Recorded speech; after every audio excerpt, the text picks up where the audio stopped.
What's going on? Welcome back to the Newcastle 3, Luton Town 1 match preview. So it finished in the FA Cup at St James's Park yesterday. And just before I jump into the review, I want to say a massive congratulations to the Luton Town fans that turned up at St James's yesterday. 7,500 for a FA Cup third round tie. There was 47,000 fans there in the end. You know, these were in full voice. These are an absolute credit to your football club. These are a credit to League 2. And I really hope that you get promoted to League 1 next season. And, you know, the way you made a fist of it yesterday for your day out, especially in that second half, credit to you. Now, I think Newcastle were expected to win this game. You know, we're at home. There's 47,000 fans there, which, to be fair, give us credit. You know, it's probably going to be one of the highest attendances of the FA Cup this weekend, despite it being other big games in the competition over this weekend. Now, I think everybody was surprised the way Rafa Benitez changed up the team. You know, he went all strong against Luton Town, you know, despite being a League 2 club. I think he was wary of their threat. And also, Rafa Benitez is a cup manager, so, you know, he's taken the competition very seriously compared to other managers such as Steve McLaren, Alan Pardew, and other managers in between. Now, you know, as us fans, Newcastle, we're not expected to win the competition, but you know what? I really want a cup run. I really want us to progress to at least, realistically, the 5th round, the quarterfinals, and then at least we can say, well, you know, we've made a fist of it.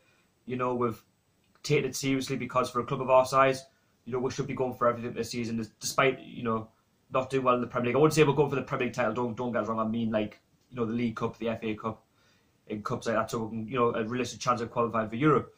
Now, the team that Rafa Benitez picked was very, very interesting. Now, the only youngster that we're seeing was Freddie Woodman. I'm so glad that he chose Freddie Woodman, because, you know, this lad has been waiting for his chance. And, you know, it's a great opportunity. You know, he's playing in front of the 47,000 capacity that were there yesterday. And you know what? I think he played really, really well. Now, the team that he played, you know, he played Dwight Gale. As you can see, he played, you know, a mixture of players that you expect wouldn't have been on the pitch. You know, Miguel Moreno, John Joe Shelby, Jamal Lascelles played a part for a bit. And just looking at that team line up there, it's just brilliant. I mean, on the bench, okay, we were expecting a few kids maybe to come off and make an impact in the second half if Luton start to tire and if some of the first teamers are starting to tire, because, you know, it's been busy over the festive period. And no, there was nobody. Now, you know, I do expect most of them to be sent out on loan at the end of their, you know, the end of this month. Now, going into the first half, you know, Luton Town were more in this game. You know, it was a 50-50 game. Newcastle were creating opportunities. Luton were creating opportunities. Newcastle's were more clear cut. You know, Mark Steck was pulling off save after save after save.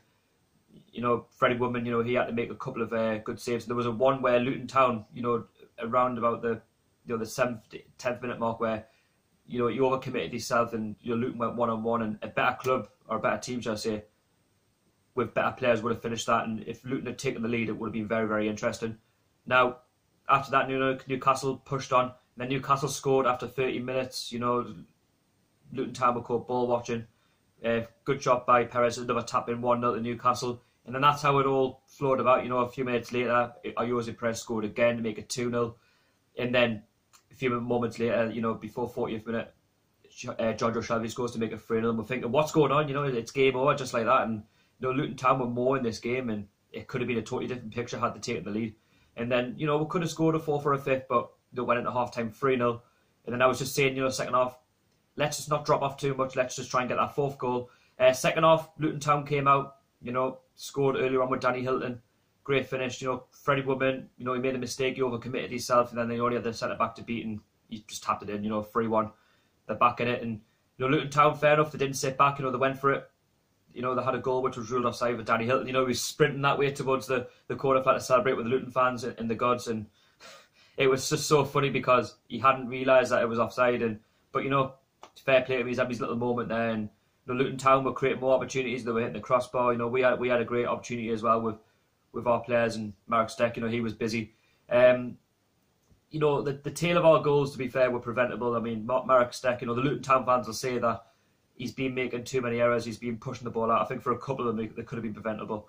But you know what? Fair play to Luton Town. You know, they've come up here and they've got a respectable defeat, which is only 3-1. It could have been more, if I'm being honest. You know, we did drop off. We didn't come out of second gear, really, because we didn't really have to. But if Luton Town had got that second goal, which I think was onside, then, you know, it's game on, isn't it? But you know what? We're through to the 4th round of the FA Cup. I couldn't have asked for any more of the lads. You know, they've put a real effort in. And, you know, we're unbeaten in 2018 at the moment. We've got Swansea coming up next week in the Premier League, who are pretty much cut adrift.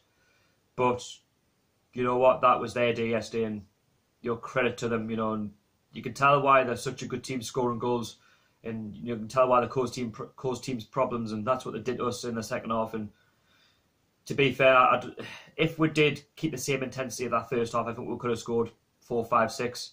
But again, give Luton that credit for the way they came up here, and you know, they give a real good account of themselves, and they've done themselves no harm whatsoever. Anyway, if you haven't seen the matchday experience, I will leave a box at the end of this video so you can go and click on it, or if you want to check it now, there'll be a little link there where you can go and check out the matchday experience. It was a good day. I was with Newcastle Fans TV as well, so you know, it was a good all-round day. Anyway, that's been the matchday experience. I will be at the Middlesbrough reserve game tomorrow night from Whitley Park, so stay tuned for a little vlog from there with Lee and possibly Alicia if she turns up. But you know that the games are coming thick and fast, and I will be at the Swansea game at St James's Park on Saturday, so expect a matchday experience for that. But in between there'll be the review, and there'll be transfer, possibly video this week as well. So anyway, don't forget to hit that like button, subscribe. How are the lads? I'll see you all later. Peace out.